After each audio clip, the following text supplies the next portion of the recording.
गुज़ारिश ये है कि मैं ये समझता हूँ कि अनवारुल हक काकड़ साहब का जो इंतख़ाब है, जी। मैं उसे एक अच्छा फ़ैसला समझता हूँ। ठीक। उसकी चंद बुनियादी वजूहात हैं। एक तो मेरे वो ये नहीं कि कोलीग रहे हैं, लेकिन मैंने उनके करीब से उनके हुँ। साथ काम किया है सेनेट में जी। और मैंने उनको I found him a gentleman okay. Number 1 और समझदार आदमी है और गैर मुतनाज़िया आदमी है।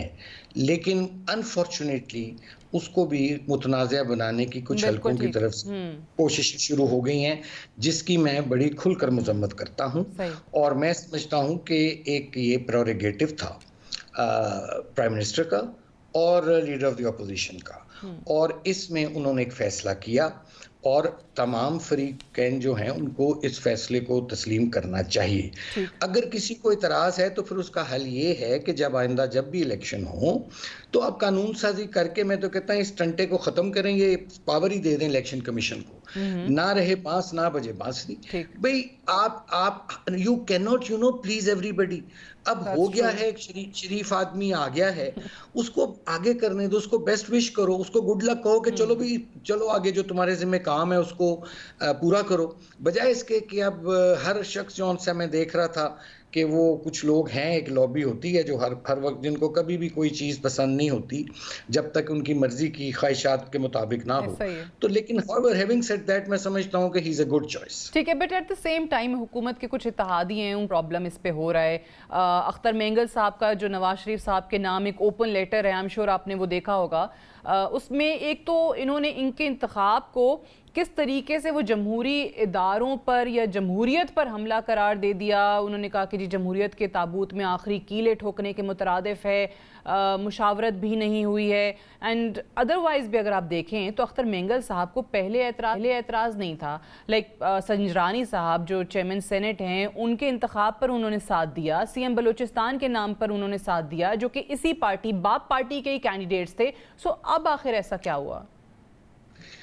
देखिए दिस इज़ वेरी अनफॉर्चुनेट। मैं have regard for mister mingle, लेकिन मैं ये अर्ज़ करूँगा कि उन्होंने जो लेटर भी लिखा है, जी। उसमें एक चीज़ है जो मैं समझता हूँ कि उनका एक जायज़ शिकवा बन सकता है हुँ। कि जी मुशावरत के अमल में उनको शरीक नहीं किया गया। ठीक। लेकिन चूँकि मैं समझता हूँ कि ज़ाहिर है, मैंने जैसे अर्ज़ किया कि ये एक प्राइम मिनिस्टर और उसका लीडर ऑफ़ द ऑपोज़िशन का प्रेरोगेटिव है। हम लोग क्यों खामख़ा दूसरे के प्रेरोगेटिव हुँ। में टांग फंसाते हैं। हुँ। हाँ चलें, लेकिन अगर उन्होंने कहा मुशावरत नहीं तो करनी चाहिए थी। लेकिन मुझे एक बताइए कि उन तमाम लेटर में कोई उन्होंने एक स्पेसिफिक क्या ऐसी बात की है कि जो कोई ये कोई इंतखाब जौन-सा है कि उसको नापसंदीदगी की निगाह से देखा जाए। हुँ। कोई उन्होंने कोई एलिगेशन लगाया हो, कोई सिर्फ़ यही कहा ना मुशावरत नहीं हुई जी। और उन्होंने अपने माज़ी के जो उनके साथ जो लेट्स से प्रोमिसेस किए गए होंगे, उसके बारे में उन्होंने ज़्यादा बात की है। लेकिन अनवारुल हक काकड़ के हवाले से उन्होंने सिवाय इसके कि मुशावरत नहीं हुई, हाँ। तो अगर मुशावरत नहीं हुई तो ये उनका जायज़ मुतालबा है, मुशावरत होनी चाहिए थी। लेकिन हैविंग सेड दैट, हुँ। अब हो गया है। अब खुदा का वास्ता मेरी तमाम लोगों से अपील होती है, हम तो एक ज़ाहिर है एक वीक वॉइस है हमारी मिडल क्लास के लोगों की। हुँ। हम तो पता नहीं कैसे अल्लाह ताला का कोई फ़ज़्ल-ओ करम था और हमारी लीडरशिप थी जो हमें ले आई।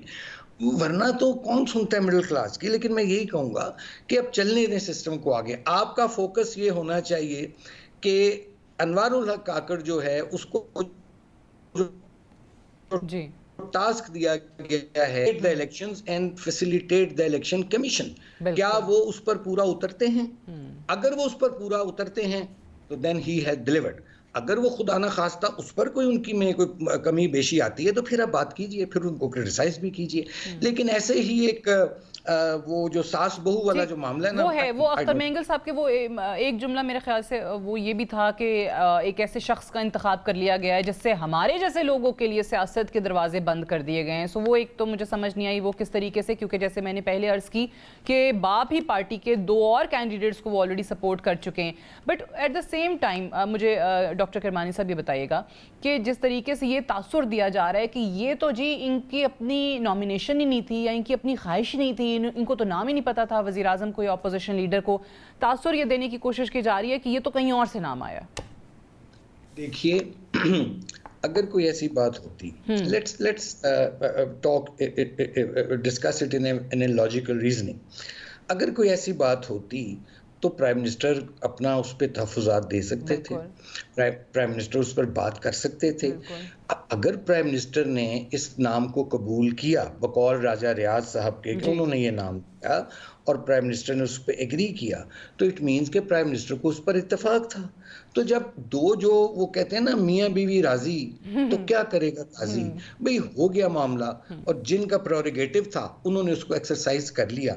लेट्स मूव ऑन, अब आगे चलिए। जो देखे ना, इस मुल्क के मसाइल सिर्फ इलेक्शन ही नहीं है, ऐसा ही है। इस मुल्क का असल मसला महंगाई है, गुर्बत है, बेरोजगारी है, लोगों की चीखें निकल गई हैं।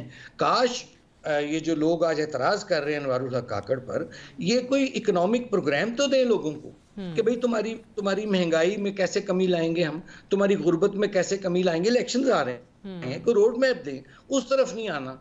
ये मैं इस किस्म की नेगेटिविटी को मैं बड़े अदब से एंडोर्स नहीं कर सकता।